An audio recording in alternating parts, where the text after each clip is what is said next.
ফিলিস্তিনের অবরুদ্ধ গাজায় যুদ্ধবিরতি কার্যকরের পরও ইসরায়েলের হামলায় ১ মাসে নিহত হয়েছেন ২৬০ জন ফিলিস্তিনি। আহত হয়েছেন আরও ৬৩২ জন। স্থানীয় সময় বৃহস্পতিবার গাজা উপত্যকার উত্তরাঞ্চলের বেইত লাহিয়া, গাজা সিটির পূর্বাঞ্চল এবং দক্ষিণাঞ্চলের খান ইউনিস শহরে বিমান হামলা চালিয়েছে দখলদাররা। গাজার স্বাস্থ্য মন্ত্রণালয় বলছে, যুদ্ধবিরতি কার্যকরের পর থেকে গত ১ মাসে নেতানিয়াহু বাহিনীর হামলায় বহু মানুষ নিহত হয়েছেন।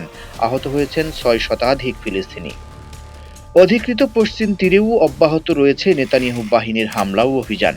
হেব্রনের উত্তরাঞ্চলে বেইত ওমর শহরে দখলদারদের গুলিতে কয়েকজন শিশু নিহত হয়। আন্তাবা শহরে ইসরায়েলি বাহিনীর সঙ্গে ফিলিস্তিনিদের লড়াই ও কয়েকজনকে আটকের খবর পাওয়া গেছে। জেরুজালেমে দখলদারদের অভিযানের সময় গুলিতে আহত হন অনেকেই। এদিকে নেতানিয়াহু বাহিনীর আগ্রাসনের মধ্যেই গাজা থেকে আরও একজন জিম্মির মরদেহ ইসরায়েলের কাছে হস্তান্তর করেছে